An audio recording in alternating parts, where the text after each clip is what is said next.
Hi everyone, Ian from Bristol Ground School here with another video about life in the airlines. In other videos I talk about the training you might undergo when you join an airline and the kind of skills you'll need to demonstrate. Now I want to talk about a typical day out you could expect once you've completed your line training, and we'll cover this over several videos. So you have your roster for the month, but rosters, they're not written in stone. They often change even on the day of operation. There are all sorts of changeable factors affecting the published roster, from rescheduling due to sickness or fatigue of crew members, or covering for pilots who've gone out of hours because of delays.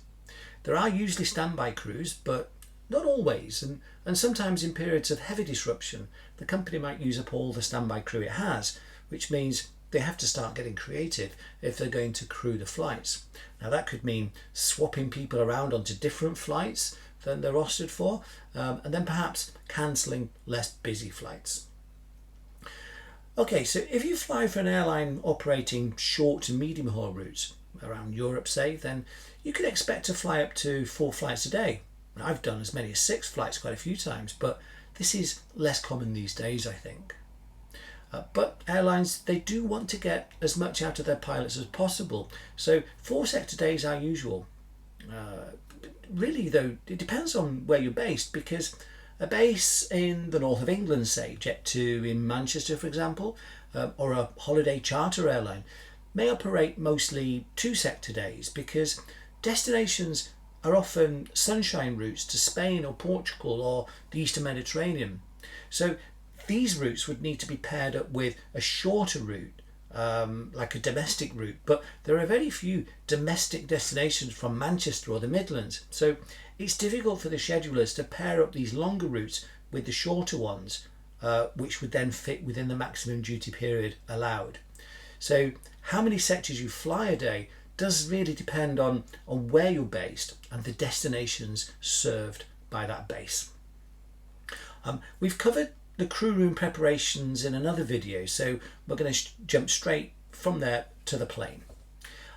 Okay, so you're on the plane, and if you're PF, then you'll be the one who fires up the plane, performing all the panel scans and programming the FMC, and the PM, pilot monitoring, will complete the external checks, what we call the walk around. And we could talk about the walk around in another video. First though, both you and the captain will need to look through the tech log to check for airworthiness, any defects, etc., any operational restrictions because of defects, things like that. But it'll be the captain who either accepts or rejects the aircraft based on the information in the tech log. While all this is going on, the cabin crew will be going through their checks, security checking the cabin and making sure all the safety kit is serviceable. Correct in number as well, and that it's in the right place and correctly stowed. And when they're happy, they'll tell you and then ask if they can board passengers.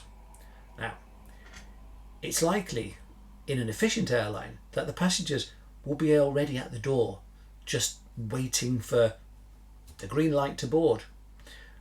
In fact, EasyJet call it green light boarding, or pre-boarding, it's called with other airlines, where the gate staff process passengers through the gate and up to the airplane, either to the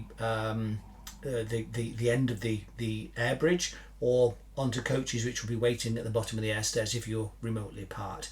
And they'll do this in anticipation of on-time boarding. The dispatcher will be in and out of the flight deck as well.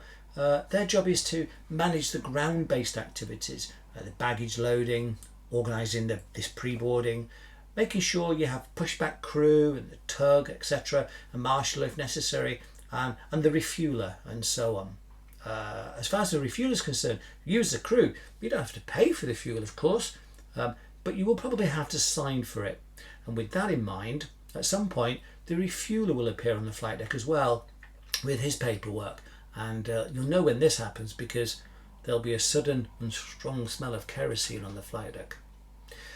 Usually the final act of preparation is to calculate your takeoff performance based on the figures given to you by the dispatcher. These will include the passenger numbers broken down into male, female and children because of the different weights applied, and details of the baggage and cargo loading, how much you have and where it's loaded if there are multiple hold locations.